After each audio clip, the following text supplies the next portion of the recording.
Good morning. Welcome to Unity Longmont Spiritual Center on September 27th, 2020. And this morning we are blessed to have Jenny Hooks as our speaker and Faith Halverson Ramos as our musician. So we'll begin with a piece of music, Faith.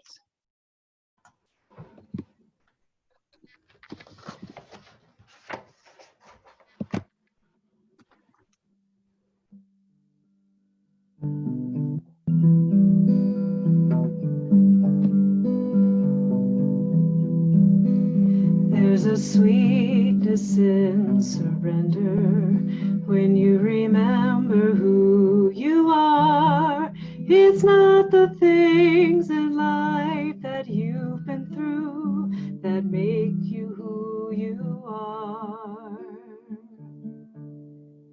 There's a freedom in forgiveness when you learn to just let go.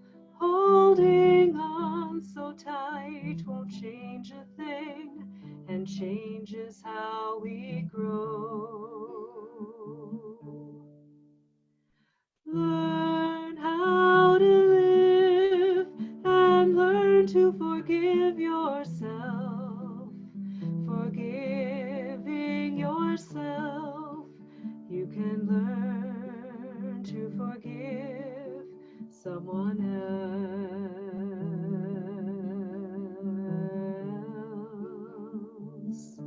You'll find the way.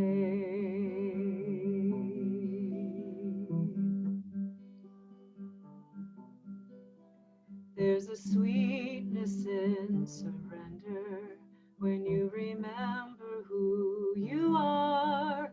It's not the things in life that you've been through that make you who you are.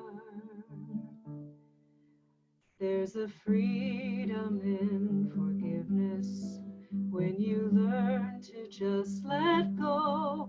Holding on so tight won't change a thing, and changes how we grow.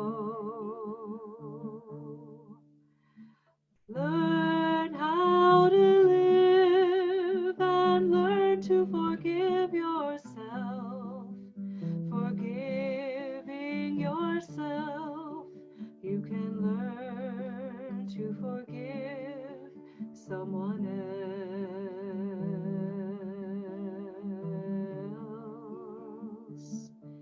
You'll find the way.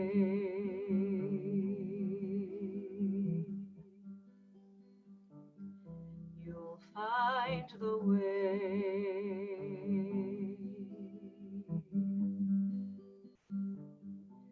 You know the way.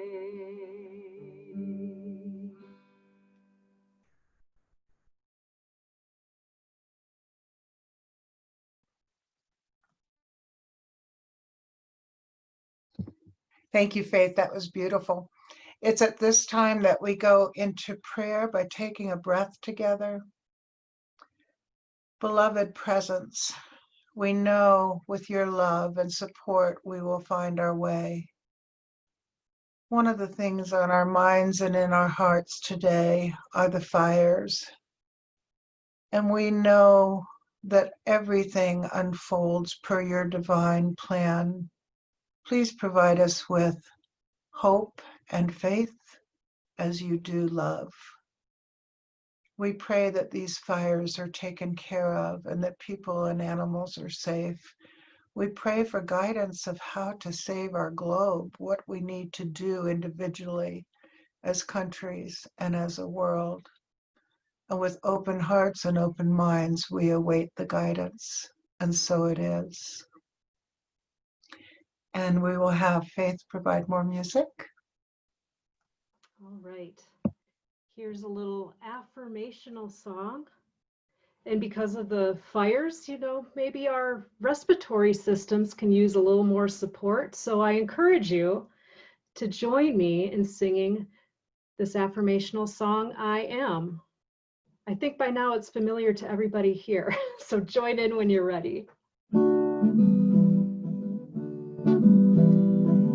But but we'll add an extra twist by, after singing I am, affirming our individual amness, we'll sing the same verse affirming we are. I am, I am, I am loved. So we'll sing that again. I am, I am, I am loved.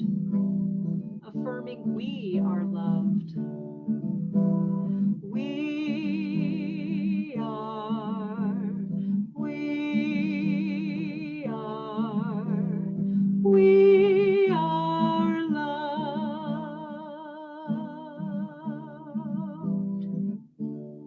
We are loved again. We are, we are, we are loved.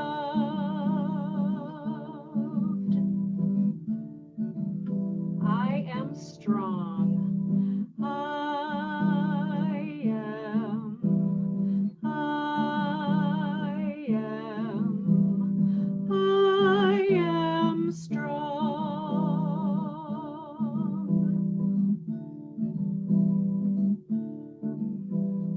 I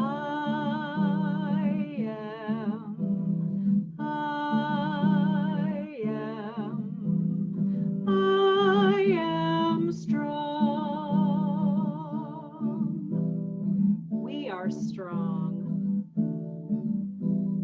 We are, we are, we are strong.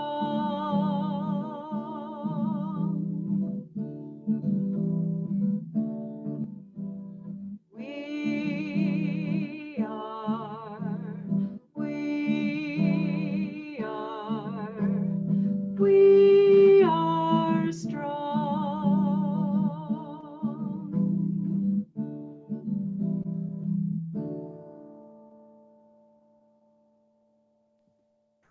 Thank you, Faith, for that reminder. And again, we have beloved Jenny Hooks for our talk and meditation today. So, as always, Jenny, thank you for your service.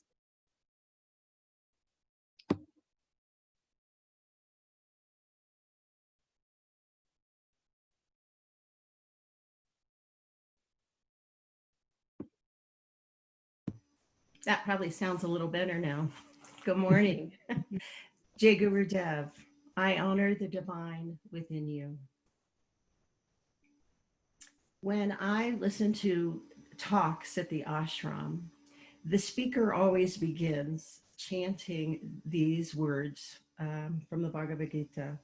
Ajnana timirandasya jnana jana shalakaya shakshu militam yena tasmai shri gurube namaha. That took great courage because I'm not a singer.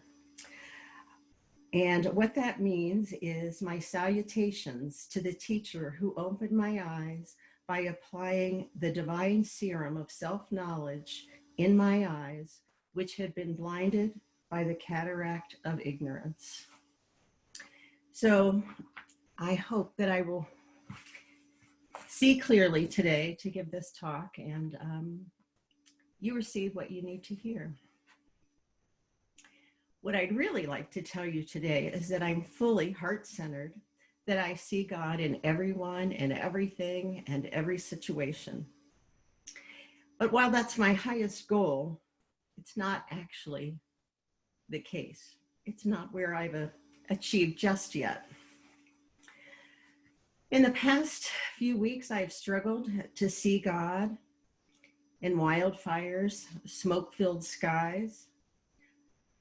I feel COVID weary, feeling like social distancing feels more like social isolation.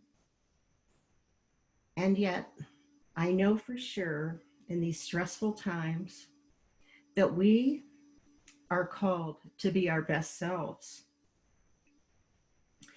to bring the light of these seemingly dark times to others.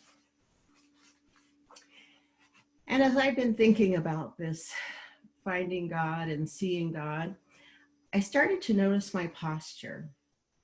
And when my shoulders are rounded, slumped, rolled forward, my arms perhaps crossed my chest, I think my ears are going to touch my shoulders. That is the posture of fear and the desire to protect my heart. And in this posture, I hide from my feelings.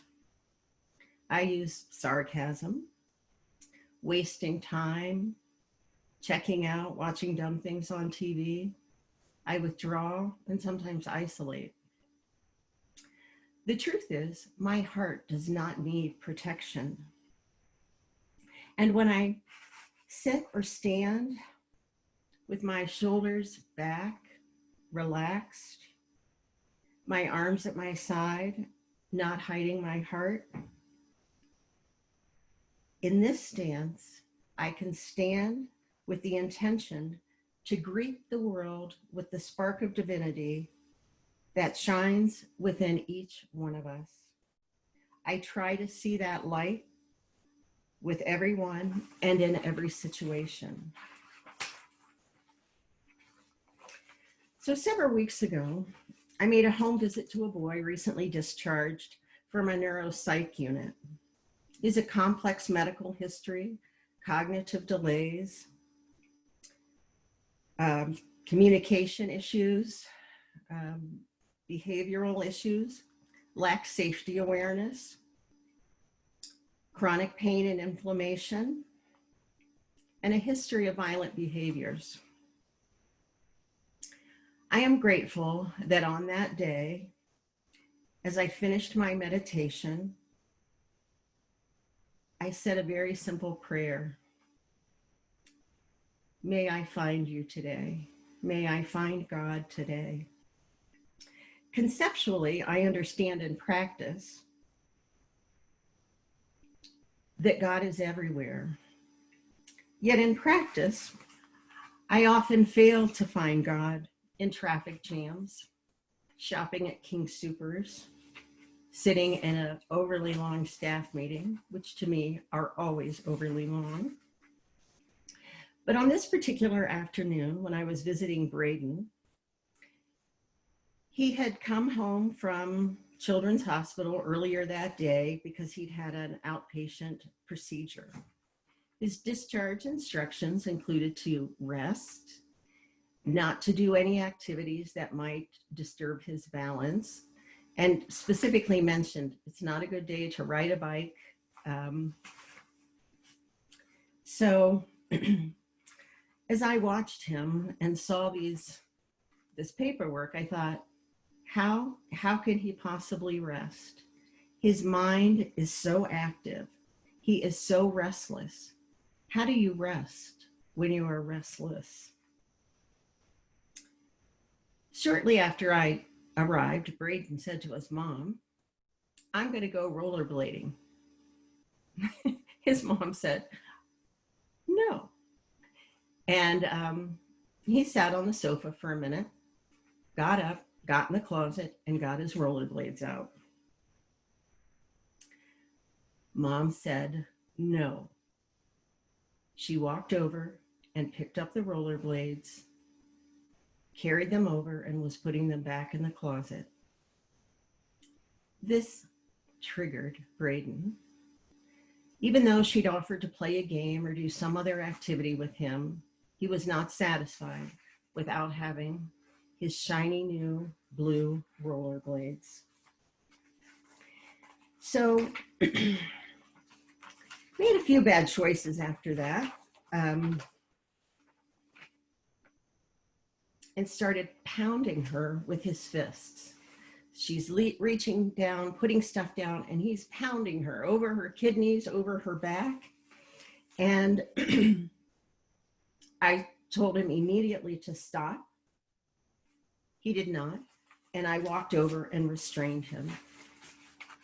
I think he was surprised that I did that, and so cooperated with me. I mean, he fought a little bit, but I was able to guide him back to the sofa and have him sit down. And he sat there quietly for a few minutes while I was reviewing the discharge paperwork.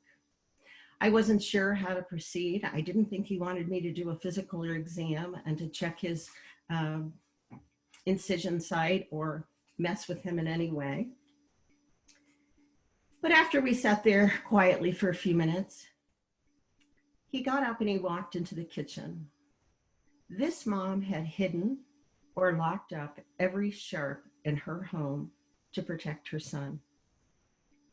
That day, she had used a screwdriver to fix something in the house and had put it back in a kitchen drawer.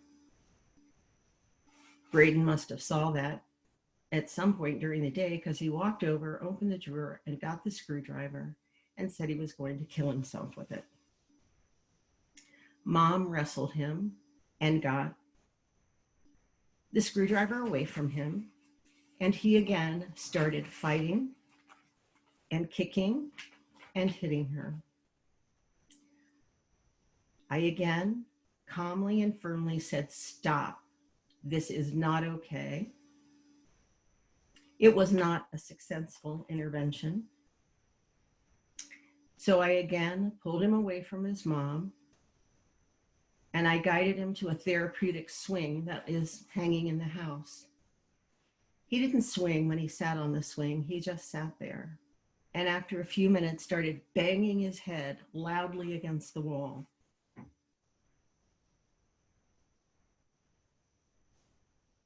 Now, I'm just going to say that I would not have responded this way if I hadn't been meditating over the last year. And I just said to him, "Gosh, Braden, that sounds like it must really hurt. I wonder if there's another way that you can express your feelings."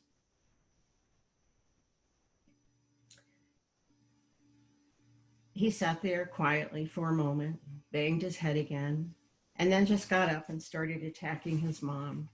Got in a pretty good swing because she had a bloody nose. We later found out she had a broken nose. At this point, I decided it was time to call the police and somehow managed to call 911. I was kneeling over his knees, holding one arm. Mom was holding a Kleenex over one nose and holding the other arm. And he was wiggling, trying to bite our wrists that we were holding down.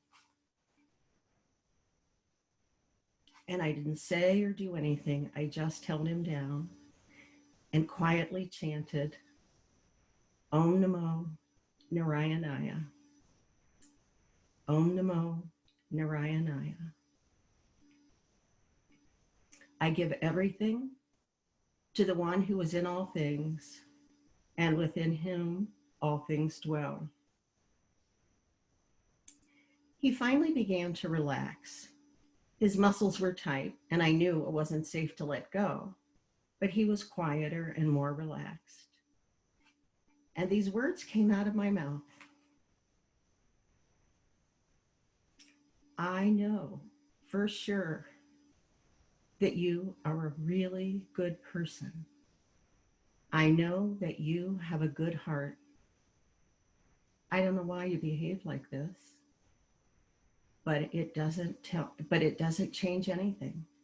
I know for sure you're a good person." I didn't know if my words sunk in or not because he just kept looking at me, and I thought, he just thinks I'm crazy, which may or may not be true. I then went on to say to him, giving him my advice, "You have said F you or F off probably 25 times in the last half hour. I just want you to know something. Those words don't mean anything when you say it so frequently. If you want people to know how angry you are, you save that word for those occasions. so that people know you mean business. Because when you say it now, you could have said apple pie. It just had no meaning. And he just kept staring at me like, you are a nut job. The police arrived, and we're fortunate in Boulder County that our police officers have mental health training. They were calm. They held him down, and probably 5 or 10 minutes went by, and he was still struggling with them. And when he relaxed, one of the officers said, I'd really like to let you go, but I need you to tell me that you can control yourself if I let you go. And he talked to him a little bit about trust. And he said, if you violate my trust, if I let go and you violate my trust, I will have to hold you and I won't be able to let go. So the first time they asked him, can we let go? He said, no, not yet.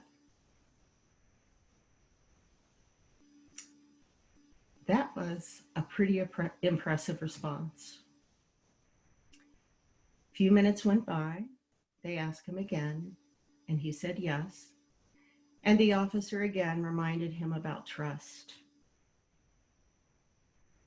And they released him, and he began to pace around the room. The officers were getting information from me and from Mom. And Braden came up to me with a stuffed animal that he had picked up. It was soft. It was so soft. And he rubbed it against my cheek very gently, stroking my cheek. I'm sorry. I don't know why I behaved that way. I don't want to be like that.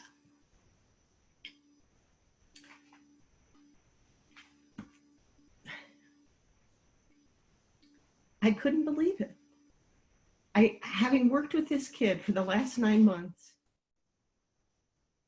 he's never said anything like that.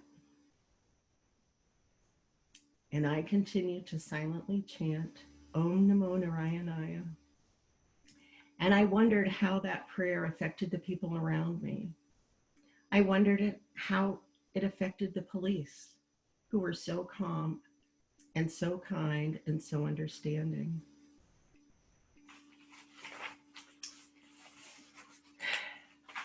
And Braden was then taken to the emergency room, and I spent a little bit of time with Mom before she went to urgent care to have her nose looked at.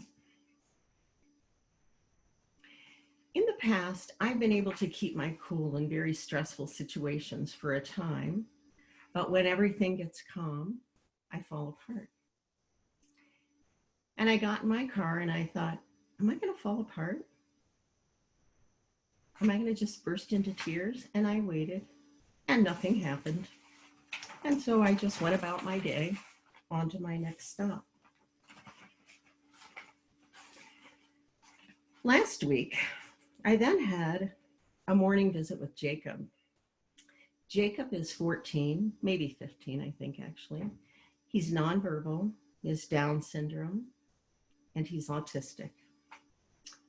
And he does not like to be touched, which is kind of unfortunate for the nurse who would come to do a physical assessment.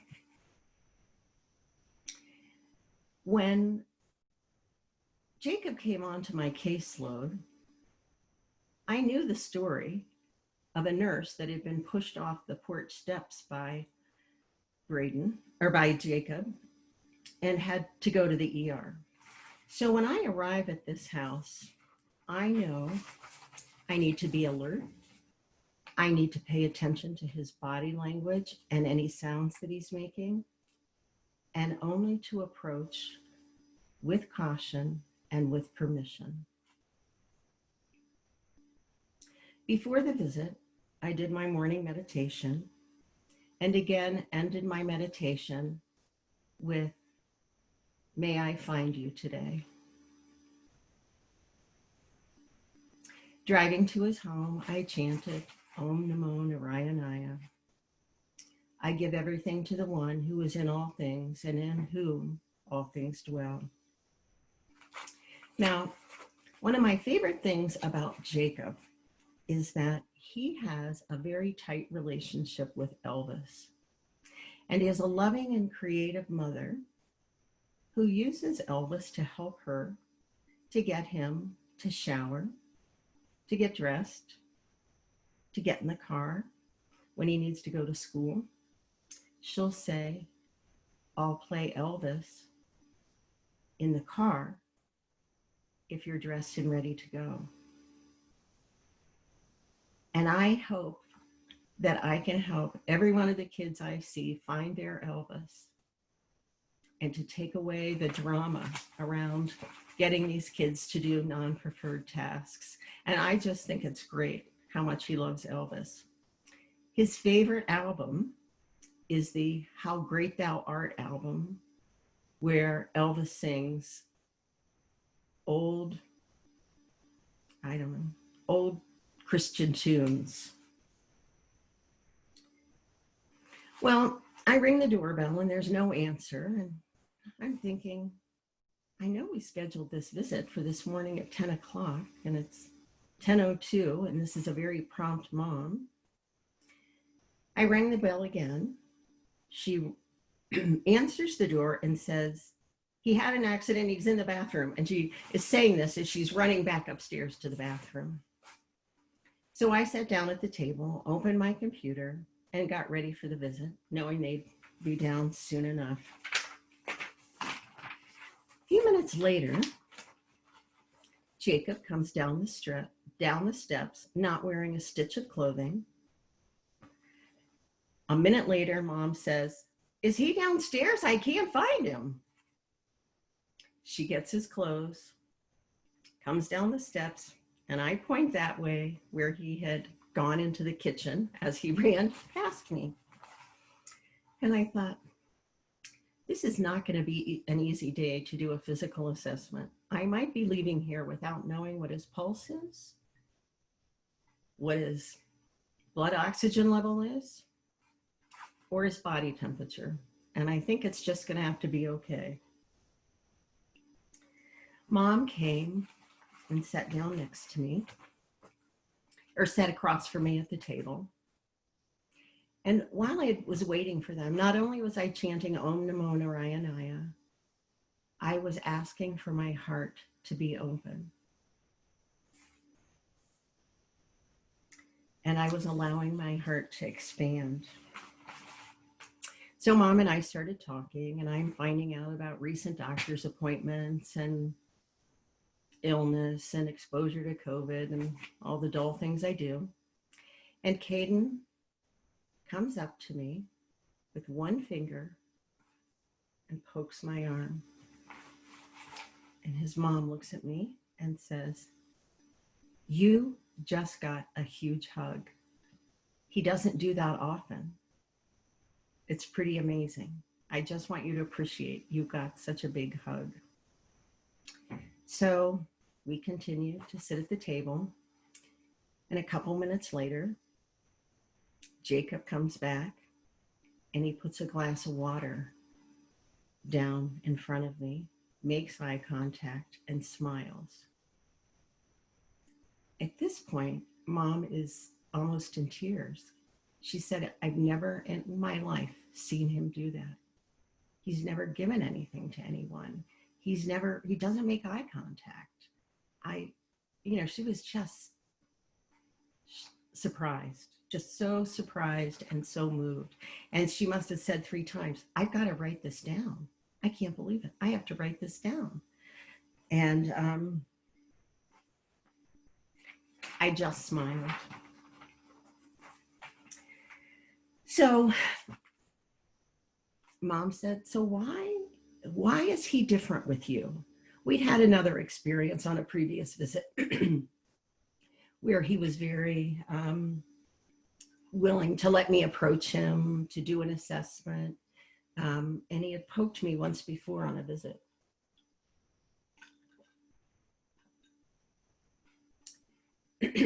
So I told Mom why I why I thought he might respond a little bit differently to me. I had asked a wise person, Swami Vishwananda, once about the kids that I work with. That's Swami in this picture back here. And said, what, I don't know how to be with these kids. I don't know how to help him. And he said, you don't need words to connect with these kids. They don't have the language of the mind. They speak only the language of the heart. And if you speak to them with your heart, you'll be able to make that connection. And that was why I was visualizing my heart being open as I was waiting for him to come down the steps. So I explained to Mom that I had meditated and prayed that morning, that I had chanted Om Namo Narayana, and what Swami had told me, and about having my heart open. And she said she was not a spiritual person before Jacob was born, but she was drawn to develop her spirituality. She said that she can never be with Jacob unless she's calm. She said, I can't grin and bear it and pretend to be calm because he knows it. I have to be calm. And if I'm not calm, he melts down. And I said, that's pretty amazing that you are able to do that. And she said, I have the longest breath you can imagine. And she showed me taking a big deep breath and letting it go. And she said, sometimes I have to go stand outside for a couple minutes before I can come in, but I have to be calm. So she was very interested in my meditation practice and having my heart open. And what followed was a discussion about how she could help other family members and friends to be with and make a connection with Jacob. And she was so, so grateful for that conversation. And, I have my mask on through the entire visit. And we're out on the front porch as I'm leaving and saying goodbye. And it was so spontaneous. She just threw her arms around me and hugged me. And I hugged her right back because I knew we were protected from COVID in that moment for sure. So last night when I was working on this talk, I always sit here where I meditate as I write the talk. And I said, is this what I'm supposed to be talking about? Are we sure? And nothing. And I thought, well, I'm going with it. I don't have anything else. And God is sometimes subtle and mysterious and sometimes obvious. Because before I got out of bed this morning, I had a text from Jacob's mom. And she says, first she asked me like a question about charting and something like that. And she says, where is it? She says, that mantra really reminds me of something in the Bible. That is Colossians 1:16. So I went and I read that this morning, and I don't have it handy on my phone, so I won't take the time. Then she just says, you're a nice, wonderful person. I'm still touched. Caden gave you a glass of water that day, which is something he has never done before for anyone. Thank you so much, Jenny. And it became so clear to me that when we look for and find God in the people around us, God is present. And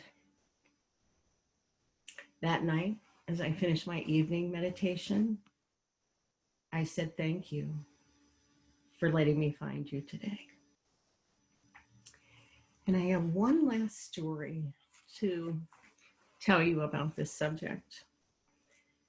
So somebody from Germany shared this story with me that one day they were traveling and they were going to visit Ram Dass, a dear friend of Swami's.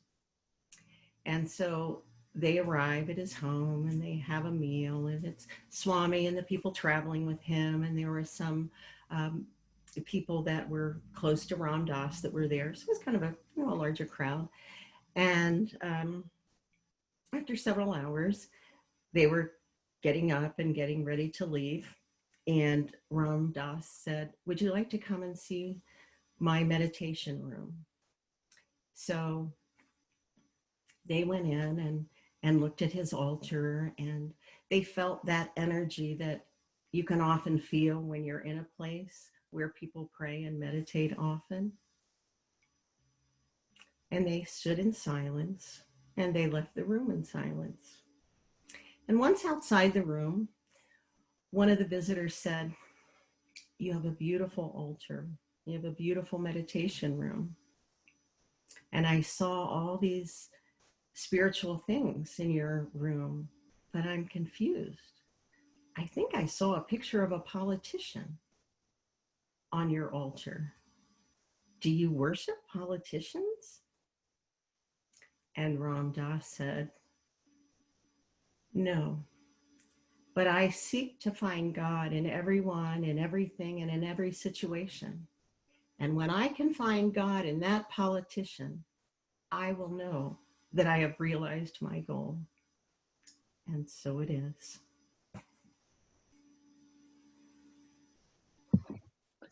Oh, wow. Jenny, thank you as always for wholehearted stories and sharing yourself. Would you like to lead us in a meditation? I'd be happy to. Thank you. Allow yourself to relax, your shoulders down and back, away from your ears, your heart, your hands down, not protecting your chest, and take a few deep breaths. And in this quiet space, become aware of your physical heart. Notice if you can even feel or sense your heartbeat. And appreciate that that heart beats without you giving it a single thought. It just does its dharma. It sends oxygenated blood and nutrients throughout the body.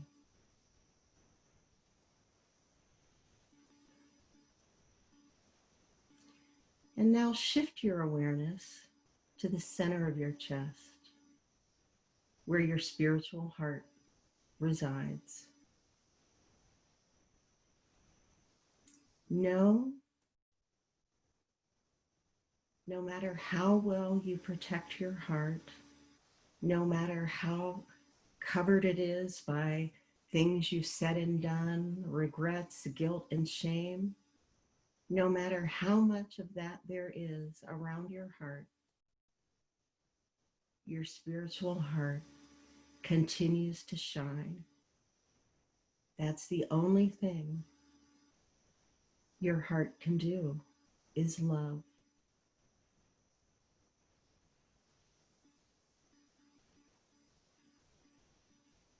That is who you truly are, pure love.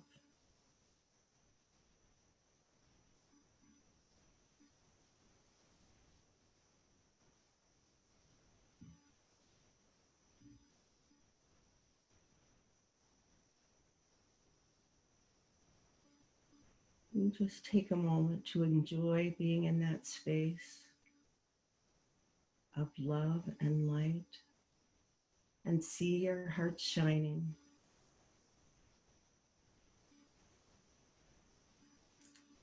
Spreading love.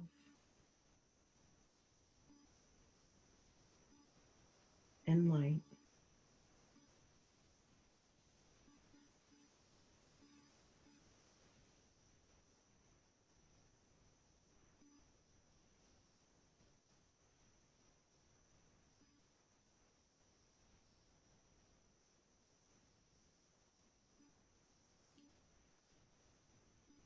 And when you're ready, come back to the room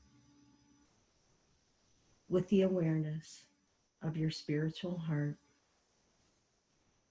And know that just as your heart beats, so your heart is always shining. And so it is.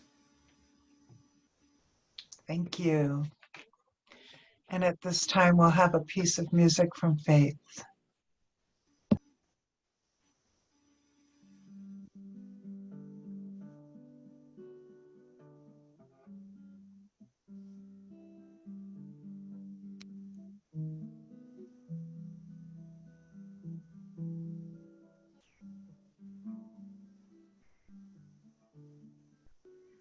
Oh, from day to day, it's so hard for me to say if the road that I'm on now will lead me right.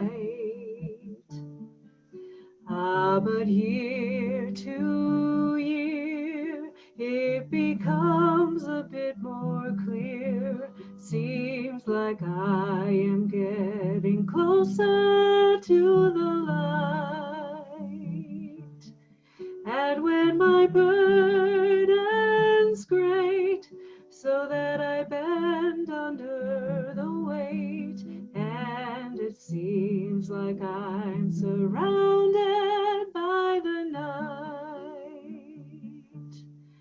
Oh, well, I don't mind traveling along this darkened road if I'm traveling closer to the light.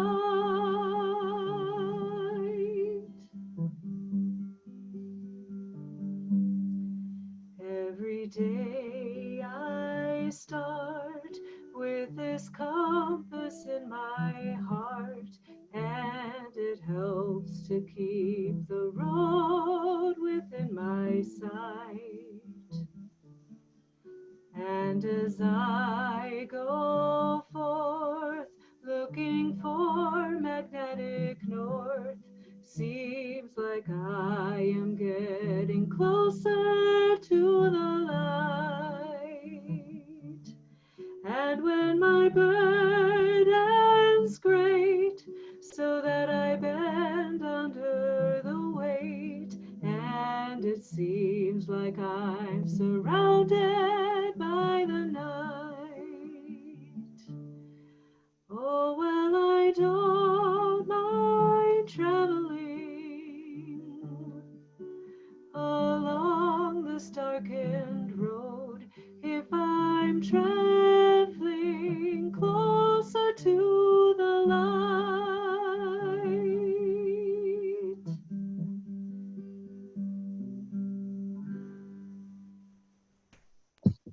Thank you, Faith.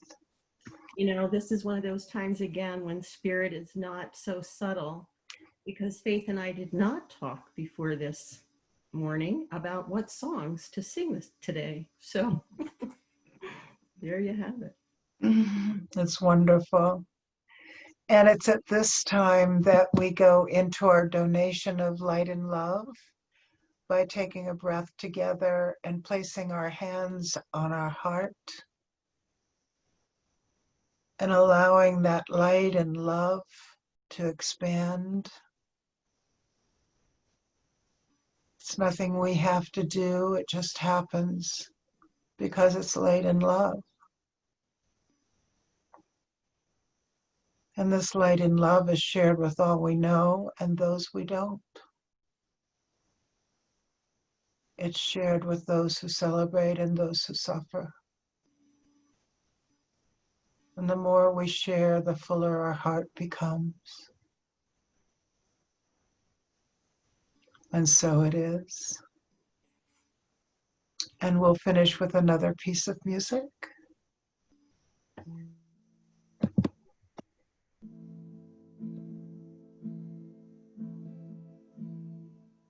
I am the thinker who thinks the thought that changes things that shape my life.